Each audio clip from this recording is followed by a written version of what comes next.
Bismillahirrahmanirrahim. Welcome to this initial lectures of mechanical solid. I received a lot of requests from the students that I should start teaching this mechanics of solid from the scratch so that their concept should be built on a strong foundation.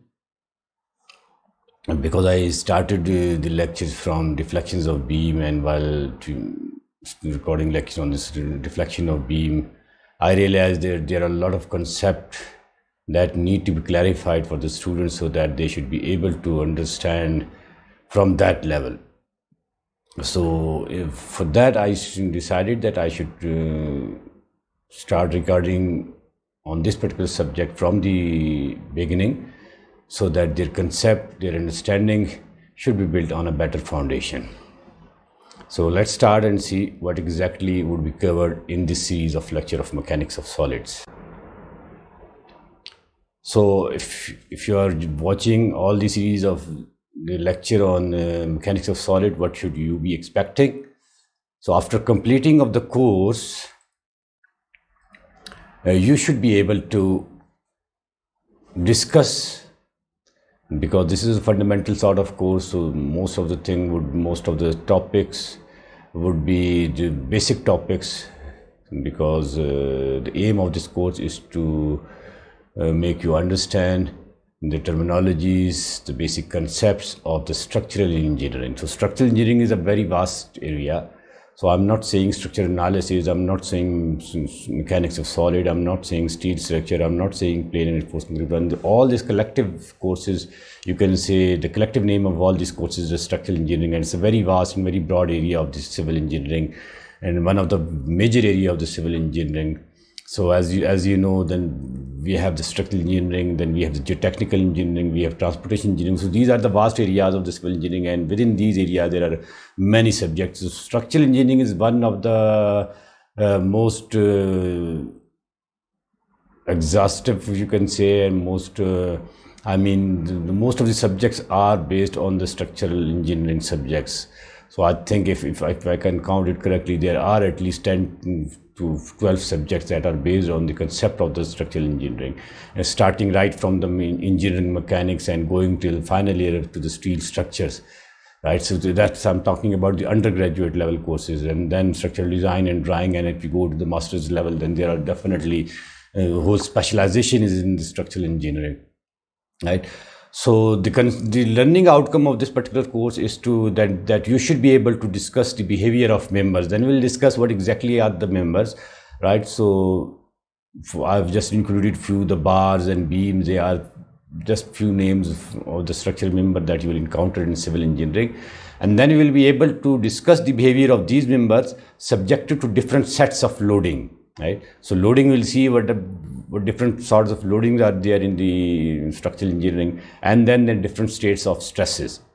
So as you can see from this first CLO, this is the course learning outcome. So this would be a basic level course. We will be studying the different terminologies, the different in basic concept of the structural engineering. And then after learning all the concept, then inshallah we'll be solving certain problems related to all the concept that we will be studying throughout the length of this course.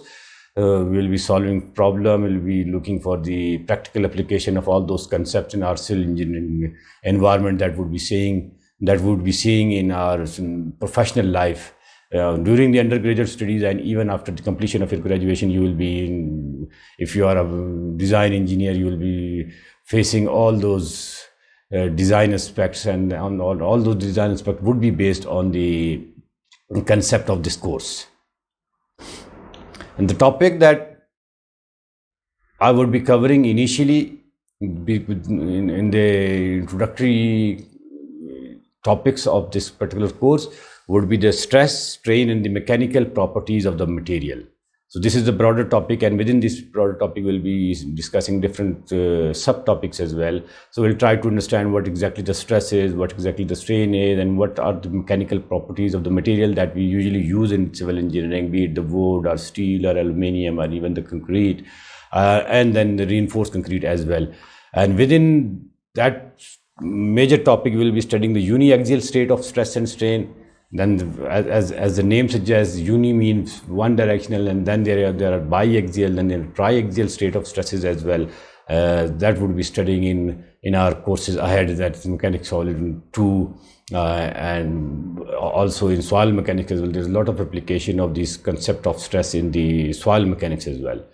Then we'll be studying the relationship between the elastic constant. We'll see what are the elastic constants and how all these elastic constants are related with each other. So this is also very important for the concept, because these elastic constants would frequently be used throughout the structural engineering courses. And then response of the material under different sets of monotonic loading. We'll see what exactly the monotonic loading is, what exactly the non-monotonic loading is, and then there's a slight touch of the inclusion of impact as well. So impact load, you will see what are the impact load, and we'll see the influence of this impact load on our different materials. And then we'll be studying the normal and shearing stresses and strain. We'll see what is the normal stress and what is the normal strain, what is the shearing stress and what is the shearing strain, and then distribution of the direct stresses on uniform and non-uniform member, because sometime you'll see the non-uniform member as well, so, and sometimes uniform member. So we'll be discussing all those things inshallah. And then thermal stresses and strain. So these series of topics, hopefully they will take about 8 lectures altogether. I will try to cover within all these topics within 8 lectures, but if needed, so the number of lecture may increase, because all these topics are very essential. So spending time in understanding the basic and setting your foundation is very important. Don't take it as a monotonic lectures, because these are the basic thing. If you set your foundation strong, then it would be easier for you to understand all the structural engineering courses that you would be studying in your courses ahead in third year and in final year, right? So please try to spend your time in understanding of all these concepts. Pay your attention, watch this lecture carefully and with attention and completely, because if you just see certain portion of this lecture, then you will not be able to understand the thing. Because what I do is I plan my lecture in such a way that I just create the tempo of the lecture, so that the student should understand. If a student is coming without any background of this civil engineering, background of the concepts of the civil engineering, even for those students I try to include this, I try to discuss those concepts and topics, so that a student with no or zero background of the civil engineering, he should also be able to understand all these structural engineering courses. So the basic thing that I would be needing from you is the intention to learn. If you do not have any intention to learn, then definitely I cannot do anything for you. So जिसे कहते हैं ना कि नीयत आप अपनी कर लें कि पहले आपने सीखना है, तो अगर आपने नीयत कर ली है सीखने की, तो इंशाअल्लाह मैं आपको इंश्योर करता हूँ कि जिस तरीके से भी पॉसिबल होगा मैं आपको सिखाना चाहूँगा। अगर आप में सीखने की इंटेंशन आ गई, आप में जज्बा आ गया, ठीक है, तो सवालात कीजिए। आपके जो क्वेश्चंस हैं, आपको जिस लेवल से जो कंसेप्ट आपको नहीं आ रहा है, आपने वो चीज़ सुनी है और आपको लग रहा है कि ये चीज़ आपको नहीं आ रही है, और उसके ना आने की वजह से आपकी जो आगे की अंडरस्टैंडिंग है वो डिस्टर्ब हो रही है और आप उसको कंटिन्यू नहीं कर पा रहे, तो डू टेल मी, इंशाल्लाह I will discuss in my lectures. जो भी आगे के लेक्चर्स होंगे उसके अंदर मैं इसको डिस्कस करूँगा, ठीक है। तो क्यूरोसिटी अपने अंदर लाएँ, इंटेंशन ले आएँ। जो मैं बात करना चाह रहा हूँ ये कि अपनी नीयत बना लें कि आपने सीखना है, ठीक है। तो इंशाल्लाह जब आप नीयत बना लेंगे सीखने की, तो फिर आप चाहे मुझसे सीखें, चाहे आप और लेक्चर यूट्यूब पे, चाहे अपनी क्लास टीचर से सीखें, चाहे आप अपनी बुक से सीखें, जब सीखने की नीयत हो जाती है, जब इंसान चाहता है सीखने की, तो फिर वो रास्ते खुद निकालता है और उसके लिए मंजिलें खुद आसान होना शुरू हो जाती है। तो आप अपनी नीयत बना लीजिए कि आपने सीखना है, तो इंशाल्लाह फिर हम इसको आपको सिखा के ही छोड़ेंगे, ठीक है। So goal of this lecture is to understand and learn basic terms and concept use throughout this course. जो इस कोर्स में जो भी बेसिक टर्म्स हैं और जो कंसेप्ट्स हैं, उनको इंशाल्लाह हम इस पर्टिकुलर लेक्चर में, और ये क्योंकि 2 लेक्चर होंगे, टाइम को शॉर्ट रखने के लिए वीडियो की, ताकि वो आपके लिए बहुत ज़्यादा लेंथ की वीडियो हो जाती है तो फिर देखना आप लोगों के लिए मुश्किल हो जाता है और फिर आप लोग अपनी कंसंट्रेशन छोड़ देते हैं। तो 2 लेक्चर्स होंगे जिसके अंदर हम ये बेसिक टर्म्स एंड कंसेप्ट जो इस पर्टिकुलर कोर्स में आ रहे हैं, और ये कोर्स चूँकि फाउंडेशन कोर्स है ना, तो फिर अगर इस कोर्स के आप कंसेप्ट सीख लेते हैं, टर्मिनोलॉजी सीख लेते हैं, तो that would be very useful for your courses ahead. जिस तरह मैं बार बार नाम लेता रहता हूँ अपने जो स्ट्रक्चरल इंजीनियरिंग के कोर्सेज हैं, इवन सॉइल मैकेनिक्स में आप देखेंगे कि आपको बहुत ज़्यादा ये कंसेप्ट इस्तेमाल होते नजर आएंगे। इवन इवन जो फ्लूइड मैकेनिक्स है उसके अंदर आपको बहुत ज़्यादा कंसेप्ट होते नज़र आएंगे, ठीक है। तो इसलिए ये कोर्स बड़ा फाउंडेशन कोर्स है, इस पर आपको मेहनत करनी है, और आपने अगर अपनी फाउंडेशन बना ली तो आई कैन इंश्योर यू कि अगर आपकी फाउंडेशन स्ट्रांग हो गई तो फिर आपके लिए सिविल इंजीनियरिंग के लिए, जो मैं समझता हूँ, this is the foundation course of the whole civil engineering, not only of the structural engineering, this is the foundation course of the whole civil engineering. तो इसलिए वेरी इंटरेस्टिंग कोर्स है, that's why I have chosen this particular course for my lectures, ठीक है। सबसे पहले मैंने इसीलिए इसको चूज़ किया था कि ये फाउंडेशन अगर आपकी बनती है तो फिर बाकी कोर्सेज भी चलेंगे। तो इंशाल्लाह जैसे जैसे वक्त मिलता जाएगा मैं बाकी कोर्सेज के ऊपर भी काम शुरू करूँगा और आप लोगों के लिए कोशिश करूँगा कि जो सीखना चाहते हैं और जिनको मटेरियल नहीं मिल रहा, ऑनलाइन हो चाहे वो अपने सराउंडिंग से नहीं सीख पा रहे हैं, तो एटलीस्ट उनको ये एक अपॉर्चुनिटी होगी, उनके पास ये जो बहाना है कि भाई मटेरियल अवेलेबल नहीं है या उनके पास रिसोर्सेज नहीं है सीखने के, तो at least this would be the जो उनको एक ईजीएस्ट सोर्स उनको मिल सकता है अपने कोर्सेज को सीखने के लिए। तो मेरी कोशिश होगी इंशाल्लाह कि मैं बाकी कोर्सेज को भी इंक्लूड करूँ, ठीक है। तो आप चूँकि आप इंट्रोडक्शन ऑफ द कोर्स है, आपको जो चीज़ ध्यान में समझनी चाहिए, जो सवाल पहला उठना चाहिए कि भाई कोर्स का जो नाम है वो मैकेनिक्स ऑफ सॉलिड्स है, ठीक है। तो मैकेनिक्स क्या है और सॉलिड्स क्या चीज़ है, ठीक है। इसका मतलब ये है कि हम सॉलिड्स की मैकेनिक्स पढ़ रहे हैं ना। तो सबसे पहले जो चीज़ हमें समझने की ज़रूरत होगी वो ये होगी कि मैकेनिक्स क्या चीज़ है, ठीक है। और फिर हम देखेंगे कि सॉलिड्स क्या चीज़ है, और अगर सॉलिड्स है जिस तरह आपकी जो प्रायर अंडरस्टैंडिंग है और आपकी लर्निंग हो चुकी है कि सॉलिड्स होते हैं, लिक्विड्स होती हैं, गैसेस होती हैं, लिक्विड एंड गैसेस का कलेक्टिव नेम हम फ्लूइड कह देते हैं। तो देन जो सिविल इंजीनियरिंग के अंदर भी जो दो ब्रॉड वो डिवीजन है सॉलिड्स की, वो ये मैटर की, वो ये है कि मैकेनिक्स ऑफ सॉलिड्स है एंड मैकेनिक्स ऑफ फ्लूइड है, जिसको फ्लूइड मैकेनिक्स का नाम दिया जाता है। तो मैकेनिक्स ऑफ सॉलिड के अंदर भी दो कोर्सेज हैं, mechanics of solid 1 and mechanics of solid 2। इसी तरीके से जो फ्लूइड मैकेनिक्स है उसके भी दो कोर्सेज हैं, fluid mechanics 1 and fluid mechanics 2, ठीक है। तो यहाँ जो बात समझनी की, जो क्यूरियोसिटी आपके अंदर डेवलप होनी चाहिए कि भाई ये जो सब्जेक्ट का नाम है मैकेनिक्स ऑफ सॉलिड, इसके नाम को समझना चाहिए कि नाम क्या कहता है, क्योंकि जब नाम आप समझेंगे तो फिर आपको पता चल रहा होगा कि यार इस कोर्स के अंदर क्या क्या चीज़ें आने वाली है, मैं क्या चीज़ों को पढ़ रहा हूँ। क्योंकि सॉलिड्स है तो इसका मतलब हम सॉलिड्स को पढ़ रहे होंगे, सॉलिड्स की क्या चीज़ों को पढ़ रहे होंगे, हम उसकी मैकेनिक्स को पढ़ रहे होंगे। अब मैकेनिक्स क्या होती है हम उसको देखने की कोशिश करते हैं, ठीक है। So mechanics of solid is a foundational subject for all engineers, ठीक है। मोस्टली अगर आप देखते हैं तो ये जो मैकेनिकल इंजीनियर्स है वो भी मैकेनिक्स ऑफ सॉलिड के अंदर उनका बहुत बड़ा पोर्शन है। स्टैटिक का कोर्स वो पूरा एक अलग कोर्स पढ़ते हैं, आप तो मैकेनिक्स में ब्रांचेस पढ़ लेते हैं स्टैटिक्स और डायनेमिक की। आई थिंक तो मैकेनिकल इंजीनियर जो है वो पूरा एक कोर्स स्टैटिक्स का पढ़ते हैं, पूरा एक कोर्स डायनेमिक्स का पढ़ते हैं, देन फिर उनका शायद मैकेनिक्स ऑफ मटेरियल्स है, चूँकि वो कलेक्टिव नेम लेते हैं, मैकेनिक्स ऑफ मटेरियल्स पढ़ते हैं, मैकेनिक्स ऑफ मटेरियल 2 पढ़ते हैं। तो ये जो मैकेनिक्स सॉलिड है तो फाउंडेशनल कोर्स है फॉर ऑल इंजीनियर, ठीक है। तो थोड़ी सी स्वैपिक स्टेटमेंट है कि तमाम इंजीनियर्स के लिए जो बहरहाल जो ब्रॉड फील्ड्स हैं हमारी इंजीनियरिंग की, क्योंकि कुछ सब फील्ड्स हैं तो और कुछ ब्रॉड फील्ड हैं, जैसे इलेक्ट्रिकल इंजीनियरिंग एक ब्रॉड फील्ड है और इसकी सब फील्ड इलेक्ट्रॉनिक्स आ जाती है, मैकेट्रॉनिक्स आ जाती है, फलानी आ जाती है, ठीक है। तो जो ब्रॉडर फील्ड्स हैं, मेजर फील्ड्स हैं इंजीनियरिंग की, उसके अंदर mechanics of solid is a foundational subject, ठीक है। सो एसेंशियली है क्या चीज़ कि it is the extension of engineering mechanic, those who have already studied engineering mechanics, so this is just the extension of that course, ठीक है, from rigid body to deformable body. तो engineering mechanics के अंदर जो इसका मतलब ये है कि आपने जो पढ़ा है वो रिजिड बॉडीज़ को पढ़ लिया है। अब ये जो सारी टर्मिनोलॉजी जो आपको रेड में नज़र आ रही है, ये चूँकि आप पहले भी पढ़ चुके हैं, लेकिन मैंने आपको बताया कि मेरी कोशिश ये होगी कि मैं तमाम जो इवन बेसिक चीज़ें भी आ रही हैं मैं उस पर भी डिस्कशन करूँगा।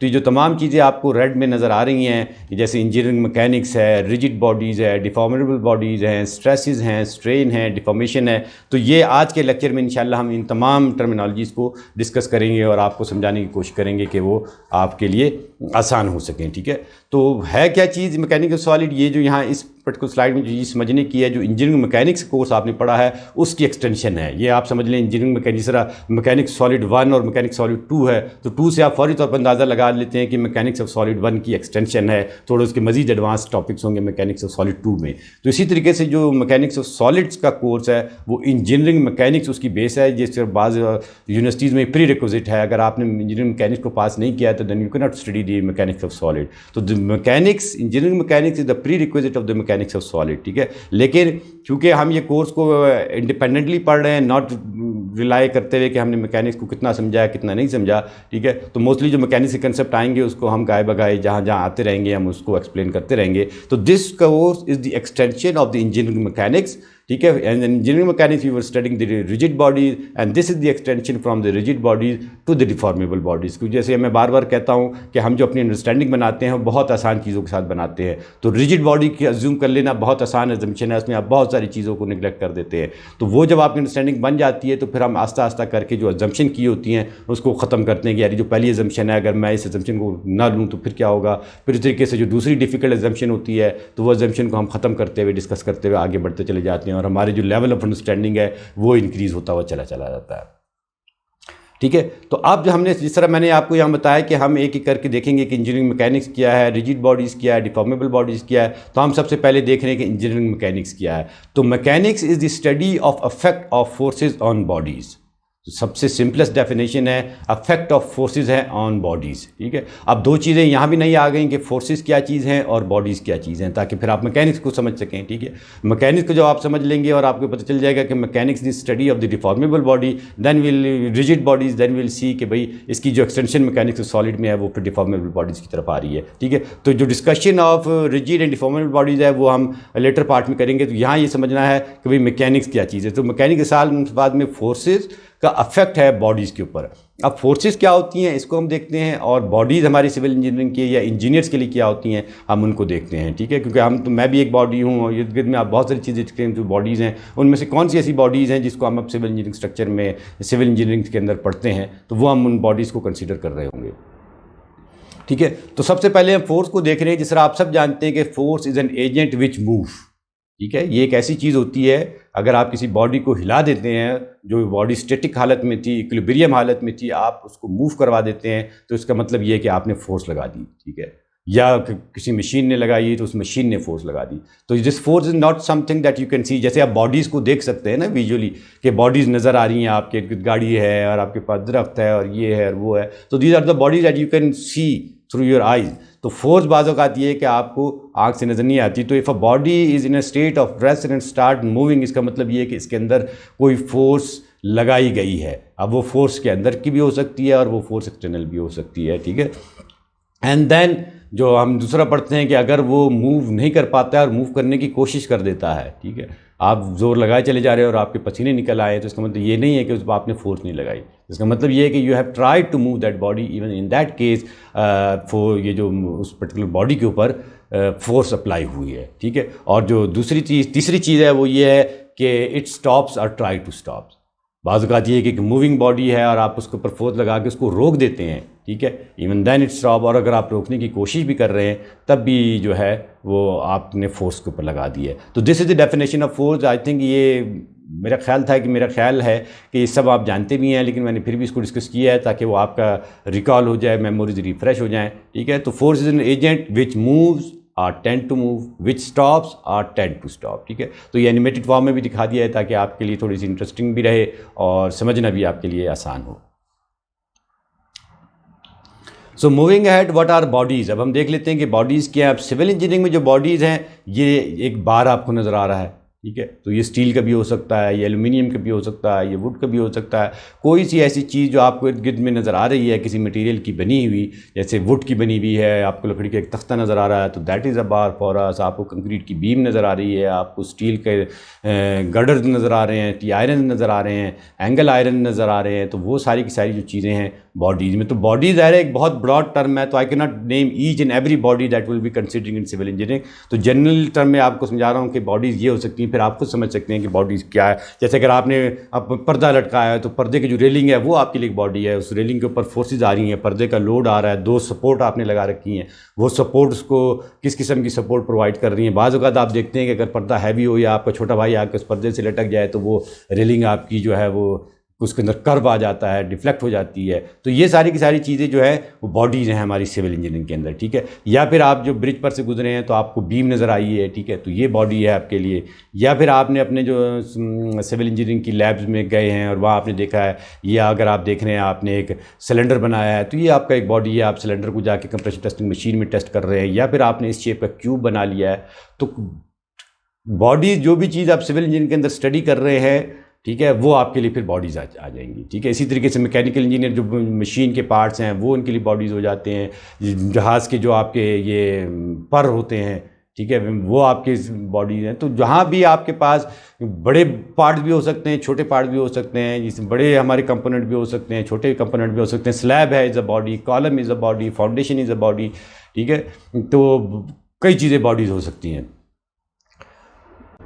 तो अब फोर्सेस को भी पढ़ लिया, बॉडीज़ को भी पढ़ लिया, तो अब देख लेते हैं कि चूंकि हमने कहा था कि affect of forces on bodies है, तो अगर इस स्टडी को हम आगे चलाएं तो और एक ब्रॉडर इन डेप्थ डेफिनेशन देखें तो वो फिर ये हो जाती है कि ए ब्रांच ऑफ फिजिकल साइंसेज है, फिजिक्स की ब्रांच है, which deal with the state of rest R motion, ठीक है। तो अब ये अफेक्ट ऑफ फोर्सेस जो है ऑन बॉडीज है, वो body can be in state of rest, body can be in state of motion, ठीक है। तो ये जो बॉडीज था उसको अब हमने दो स्टेट के अंदर बयान किया कि रेस्ट के अंदर और मोशन, क्योंकि जो मैकेनिक्स की जो फर्दर डिवीजन है वो फिर रेस्ट और मोशन से आ जाती है। स्टैटिक के अंदर you study the bodies in rest and dynamics के अंदर you study the bodies in motion, ठीक है। और बट ये जो बॉडीज होंगी that would be under the action of the forces, ठीक है। और फिर जो इसकी ब्रांच है स्टैटिक, जो कि इक्विलिब्रियम के अंदर होती है, तो equilibrium of bodies is considered, no accelerated motion under the action of the forces, then we will say this is the statics. On the contrary अगर आप डायनेमिक्स की बात करते हैं तो dynamics is the motion of the study, ठीक है। ये अगर आपको नज़र आ रहे हैं तो टॉप पे हमने मैकेनिक्स को बता दिया कि मैकेनिक्स के दो तरह की हम चीज़ें देख रहे होते हैं, bodies in state of rest और bodies in state of motion. If you are studying the bodies in state of rest then you are studying statics, and if you are studying the bodies in state of motion then you are studying dynamics, ठीक है। अब mechanics की एक बहुत बड़ी family है, ठीक है। तो ये मैंने पूरा एक हायरार्किकल उसकी चीज़ दिखा दी है कि क्या क्या चीज़ें हैं। तो अगर आप इंजीनियरिंग मैकेनिक्स से स्टार्ट करते हैं तो इंजीनियरिंग मैकेनिक्स की जो सबसे पहली चीज़ है वो मैकेनिक्स ऑफ सॉलिड्स है, ठीक है। मैकेनिक्स ऑफ सॉलिड की जो फर्दर डिवीजन है वो फिर मैकेनिक्स सॉलिड में आप रिजिड बॉडीज़ भी देखते हैं, एंड रिजिड बॉडीज़ के अंदर फिर आप स्टैटिक देते हैं। रिजिड बॉडीज़ का मतलब ये कि आप मैकेनिक्स देख रहे हैं ना, तो मैकेनिक्स के अंदर आप स्टैटिक्स भी देखते हैं, स्टैटिक्स के साथ साथ आप डायनेमिक्स भी देखते हैं, and then this dynamics is further divided into kinetics, and इस फर्दर जो इसकी डिवीजन है वो काइनेमेटिक्स है, ठीक है। तो engineering mechanics of solid, mechanics solid की branch rigid bodies, rigid body में statics, dynamics, and dynamics is further subdivide into kinetics and kinematics, ठीक है। तो काइनेटिक्स और काइनेमेटिक्स में नेक्स्ट स्लाइड में इंशाल्लाह मैं आपको बताता हूँ कि काइनेटिक और काइनेमेटिक्स में भी क्या फ़र्क है, ठीक है।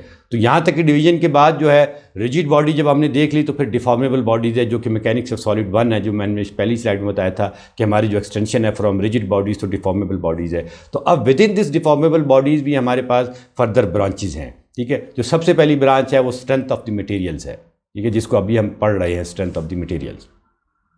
And then the theory of elasticity, ये एक बहुत ब्रॉड और बड़ी इंटरेस्टिंग फील्ड है। और जो तीसरी चीज़ है वो थ्योरी ऑफ इलास्टिसिटी है, ठीक है। तो स्ट्रेंथ ऑफ मटेरियल का जो पोर्शन है वो आपकी अंडरग्रेड के अंदर आता है, और थोड़ा सा टच हम उसको देते हुए चलते हैं थ्योरी ऑफ इलास्टिसिटी का। वाल थ्योरी ऑफ इलास्टिसिटी जो है वो थोड़ा एडवांस लेवल का है, और ये जो कोर्स होते हैं फिर वो मास्टर लेवल के अंदर थ्योरी ऑफ इलास्टिसिटी को पढ़ाई जाती है। तो लेकिन यहाँ चूँकि पूरी फैमिली हमने दिखानी है तो वो पूरी फैमिली के तौर पर मैंने आपको तमाम दिखा दिया ताकि आपके जहन में ये नाम ज़रूर आए। जो मास्टर्स कर लेंगे तो यकीनन चीज़ों को मज़ीद पढ़ भी लेंगे, लेकिन अगर आप मास्टर नहीं करते हैं और आप अपना जो प्रोफेशनल एजुकेशन है वो यहीं ख़त्म करते हैं तो फिर एटलीस्ट आपके जहन में नाम रहे कि थ्योरी ऑफ प्लास्टिसिटी भी एक चीज़ होती है, ठीक है। एंड देन जो फिर मैकेनिक्स ऑफ सॉलिड के साथ साथ, जैसे मैंने आपको कहा था मैटर दो तरह के होते हैं, फ्लूइड्स एंड सॉलिड, तो फिर मैकेनिक्स ऑफ फ्लूइड्स भी है। और मैकेनिक्स ऑफ फ्लूइड्स में फिर आइडियल फ्लूइड्स आ जाता है एंड विस्कस फ्लूइड आ जाता है, ठीक है। और जो तीसरा आ जाता है वो कंप्रेसिबल फ्लूइड आ जाता है, ठीक है। तो this is the whole family of mechanics. तो आप इसको पूरा देख सकते हैं कि आप किस लेवल पे खड़े हैं, और अगर आपने मज़ीद इसके अंदर डेप्थ के अंदर जाना है तो आप कितनी गहराई के अंदर जा सकते हैं, ठीक है।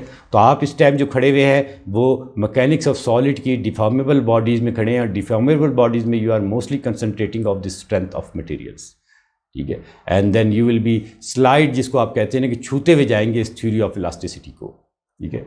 तो ये इन दो चीज़ों का जो आपका मैकेनिक्स सॉलिड 1 और 2 कोर्सेज है वो इन दो चीज़ों को मोस्टली देख रहा होगा। और ये जो पूरी एक ब्रांच है मैकेनिक्स ऑफ फ्लूइड्स की, ये तो एक पूरा एक अलग एरिया है। तो इस पर देखते हैं कि जब ये हमारा मैकेनिक्स सॉलिड्स का ख़त्म होगा तो फिर हम देखते हैं कि फ्लूइड्स के भी कुछ कंसेप्ट को हम डिस्कस कर पाएँ किसी और कोर्स के अंदर, ठीक है। तो अब जो वहाँ दो चीज़ें नई आ गई थी, काइनेटिक्स और काइनेमेटिक्स, बड़ा बुनियादी फ़र्क है इसके अंदर।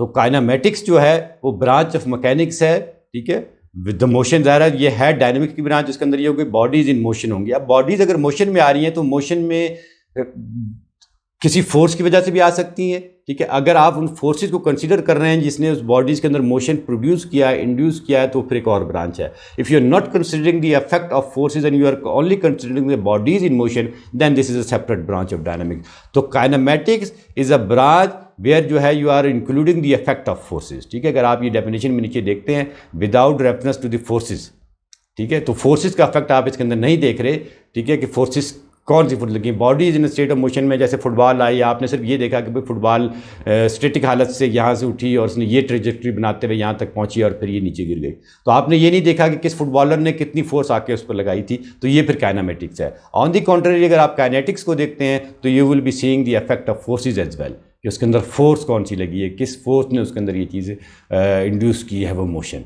ठीक है। सो this is the basic difference between the kinetics and kinematics. Definitely अगर आप उसको डेप्थ में जाते हैं तो फिर तो पूरे कोर्सेज हैं जिसको आप अगर पढ़ना चाहते हैं तो आप पढ़ सकते हैं। तो इस लेवल पे चूंकि आपकी इतनी अंडरस्टैंडिंग ज़रूरी है कि काइनेमेटिक्स में you do not consider the effect of external forces and in kinetics you consider the effect of forces. तो चूंकि हमारा जो मैकेनिक्स ऑफ सॉलिड है तो उसके अंदर तो हम मोशन को नहीं देख रहे होंगे, हम मोस्टली जो है वो स्टैटिक और इक्विलिब्रियम कंडीशंस की चीज़ों को देख रहे होंगे, ठीक है। सिर्फ और सिर्फ हमारा जो डिफरेंस है वो ये है कि रिजिड बॉडीज से हम डिफॉर्मेबल बॉडीज़ की तरफ जा रहे हैं। तो ये जो डायनेमिक्स है इसका एक बहुत बड़ा एक एरिया है। अगर आपने ये जो मेरे चैनल पर देखे होंगे कि मैंने स्ट्रक्चरल डायनेमिक्स के ऊपर भी बहुत सीरीज ऑफ लेक्चर बना रहा हूँ और वो मैं अपलोड कर रहा हूँ, तो वो ज़ाहिर है वो फिर मास्टर लेवल का कोर्स है। और अगर आपकी इंटरेस्ट उस लेवल पर डेवलप होती है आप थर्ड ईयर फाइनल ईयर में जाके, तो आप फिर उस कोर्स को भी देख सकते हैं और आपकी जो डायनेमिक्स की एक अंडरस्टैंडिंग और आपके अंदर एक क्यूरोसिटी और एक प्यास जो बेदार होती है, तो फिर आप वहाँ से उसको बुझा सकते हैं, ठीक है। तब बेसिक कंसेप्ट जो आता है वो एक पार्टिकल का आता है मैकेनिक्स के अंदर, कि पार्टिकल क्या चीज़ है। तो पार्टिकल की जो चीज़ है वो हम कहते हैं कि this is the body of negligible deformation dimension, sorry, ये इतना छोटा है कि आप उसकी डायमेंशन को निगलेक्ट कर सकते हैं। तो ये पार्टिकल फिर मिलके कुछ और चीज़ बनते हैं और वो फिर कुछ और चीज़ मिलके कुछ और चीज़ बनते हैं। जो आपको अपना मटेरियल नज़र आ रहा है इर्द गिर्द में, चाहे वो वुड है, एल्यूमिनियम है, स्टील है और उसके मेंबर नज़र आ रहे हैं, तो तमाम के तमाम चीज़ एक इंडिविजुअल पार्टिकल से बनते हैं। और फिर आप पार्टिकल का आप फर्दर पता है आपको, मालिक्यूल्स हैं, मालिक्यूल के एटम हैं, एटम के अंदर भी इलेक्ट्रॉन, प्रोटॉन, न्यूट्रॉन है और उसके अंदर अपनी एक फोर्सेज हैं। ज़ाहिर है वो माइक्रोस्कोपिक लेवल पे जाते हैं तो वहाँ एक पूरी अलग दुनिया है जो लोगों ने बड़ा काम किया है और उसको एक्सप्लोर किया है चीज़ों को, ठीक है। तो यहाँ इस लेवल पे we are starting with the particle, we are not going any further. तो नेग्लिजिबल डायमेंशन जो है उसको हम कह रहे हैं कि this is a body of a negligible dimension, but you are considering that to be a body. इसकी डायमेंशन इतनी स्मॉल है but still that we are considering it to be a particle, ठीक है। ऑन दी कंट्री जब ये तमाम particle मिलते हैं तो फिर ये पार्टिकल मिलकर रिजिड बॉडी भी बना सकते हैं और डिफॉर्मेबल बॉडी बना सकते हैं, ठीक है। तो रिजिड बॉडी हम कहते हैं कि बॉडी विद नेग्लिजिबल डिफॉर्मेशन। अगर किसी बॉडी के अंदर डिफॉर्मेशन नेग्लिजिबल हैं, क्योंकि ऐसी कोई बॉडी इस वर्ल्ड में एग्जिस्ट नहीं करती जो कि रिजिड हो, ठीक है। जिस तरह वो हमारे हम कहते हैं ना कि कुल्लू मन अलैहा फ़ान, हर चीज़ नहीं फना होना है, हर चीज़ नहीं डिफ़ॉर्म हो जाना है, ठीक है। तो डिफ़ॉर्मेशन तो हर चीज़ में आनी है, लेकिन अगर वो डिफ़ॉर्मेशन नेग्लिजिबल है, बहुत स्मॉल है, तब फिर हम उसको कह सकते हैं कि ये रिजिड बॉडी है। तो हम अपनी एजम्पशन करते हैं, this is purely assumption, this is not a fact, ठीक है। हमारी अंडरस्टैंडिंग को डेवलप करने के लिए रिजिड बॉडी के एजम्पशन बड़े से काफ़ी चीज़ें हमारी आसान हो जाती हैं। और जब वो हम एक इन बेसिक चीज़ें सीख लेते हैं तो फिर हम, जिस तरह मैंने आपको बताया ना कि वो एक करके आप एजम्पशन को स्किप कर सकते हैं और रियल सिचुएशन को ला करके अपनी चीज़ों को समझ सकते हैं। तो rigid body is a body with negligible deformation, ठीक है। तो अगर आप ये देख रहे हैं तो ये पार्टिकल है, आपने इसके ऊपर अगर फोर्स लगाई है, ये जो लोड लगा दिया और लोड लगा के इसके अंदर कोई डिफॉर्मेशन नहीं आ रही, तो everything is happy and you are all smiling, ठीक है। Nothing is happening to you, ठीक है। कुछ भी होता रहा, ऐसा नुकी वाली बात हो जाती है। तो मुझे इससे क्या गर्ज है। तो बॉडी अगर रिजिड बॉडी है, तो अगर हम इसको रिजिड बॉडी ले रहे हैं तो फिर वो body there is no deformation and everything, आपके लिए कोई पेन की बात ही नहीं। जब बॉडी रिजिड है तो फिर आपको क्या डिफॉर्मेशन उसके अंदर आ ही नहीं रही, तो फिर मैकेनिक्स ऑफ सॉलिड जो है वो फिर आपके लिए वो पेन ख़त्म हो जाता है। लेकिन चूँकि बॉडीज़ रिजिड नहीं होती, डिफॉर्मेशन होती हैं, तो फिर हमें ये कंसीडर करना पड़ता है। तो ये फिर आपकी ये हालत है, ये आप समझ लें कि ये आपकी मैकेनिक्स ऑफ सॉलिड में हालत है, क्योंकि फैक्ट ये है कि बॉडीज़ पर फोर्सेज लगेंगी तो बॉडी डिफॉर्म होगी तो आपको पढ़ना पड़ेगा, ठीक है, आपको समझना पड़ेगा। तो बोझ समझ के ना करें, अल्लाह करे कि आप इसको समझते हुए भी आपकी हालत ये स्माइली वाली हो और ये सैड वाली हालत ना हो। आप स्माइली मुस्कुराते हुए कुछ चीज़ों को सीखें, एंजॉय करें, ठीक है। आप लर्निंग को अपना पैशन बनाएं, अपनी हॉबी बनाएं और एक्सप्लोर करना चीज़ों को। आगाही जो है कितनी बड़ी नेमत है कि आपको नॉलेज मिल रहा है, आपको अंडरस्टैंडिंग मिल रही है उस शख्स के मुकाबले में जिसको अंडरस्टैंडिंग नहीं है। तो आपका जो लेवल है और आपकी जो आगाही है वो फिर एक बहुत बड़ी नेमत है। जितना जितना आपके अंदर इल्म आता है तो वो छोटी चीज़ तो नहीं है, ये तो अल्लाह की नेमतों में से है इल्म, ठीक है। So in statics bodies are considered rigid unless stated otherwise. तो स्टैटिक के अंदर bodies would be considered as rigid, अगर उसने कंसिडर नहीं किया तो रिजिड कंसिडर नहीं कर रहा, डिफॉर्मेबल कंसिडर कर रहा है, तो फिर आपने you are jumping into the mechanics of solid, ठीक है। तो अब जो चीज़ आ जाती है, we have studied the force, we have studied the bodies, ठीक है। हमने सीख लिया कि रिजिड क्या है, हमने सीख लिया डिफॉर्मेबल क्या है, ठीक है, और हमने पार्टिकल को समझा। तो अब हम ये समझ सकते हैं कि भाई व्हाट इज स्ट्रेस, ठीक है।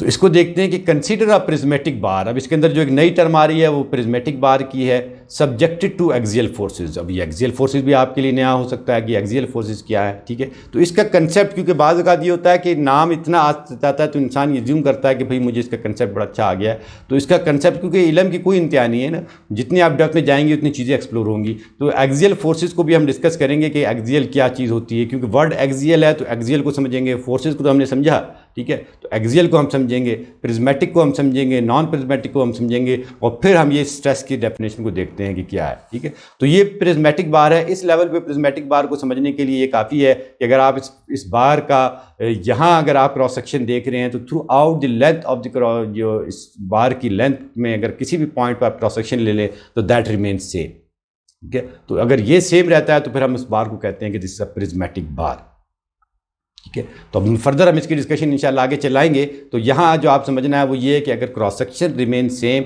Then the bar is considered to be a prismatic. और एक्सियल फोर्सेस क्या है, तो एक्सिस के ऊपर लग रही हैं। कोई भी फोर्स जो किसी एक्सिस के ऊपर लग रही है तो वो फिर एक्सियल करा सकती है। अब एक्सिस बीम के अंदर क्या होते हैं, ठीक है, तो वो उसको हम देखेंगे बीम के अंदर, या हमारी बॉडीज़ के अंदर एक्सिस क्या होते हैं। तो बहुत सारे एक्सिस हो सकते हैं, सेंट्रोइडल एक्सिस हो सकता है, लॉन्गिट्यूडनल एक्सिस हो सकता है, ठीक है। तो इस तरह एक्सिस के अगर आप बहुत सारे नाम आप लेते चले जाएंगे तो एक्सिस के आते चले जाएंगे। तो एक्सिस को समझना है कि एक्सिस क्या है। तो जो लोड एक्सिस के ऊपर लग रहा है तो हम उसको एक्सियल फोर्सेस कहते हैं, ठीक है। तो आगे चल के हम इसको मजीद भी समझेंगे। तो अब prismatic bar is a straight structural member through out its length. ऐसा मेंबर जिसकी लेंथ में कोई डिफॉर्मेशन, कोई चेंज ना आ रही हो, तो फिर हम ऐसे मेंबर को प्रिज्मेटिक मेंबर कहते हैं, ठीक है। तो देखते हैं इसको हम further. And N axial force is a load directed along the axis of the member. अब वो डायरेक्टेड अलोंग, ये अगर आप इस फिगर में देख रहे हैं तो ये डायरेक्टेड, टेंसाइल डायरेक्टेड है, दिस कैन बी कंप्रेसिव, ठीक है। तो अगर मैं इस फोर्सेस को आपके लिए दिखाऊं तो फिर क्या किस किस फोर्स को, जो क्रोसिटी आपके अंदर इंड्यूस कराना चाह रहा हूं वो मैं ये बताना चाह रहा था।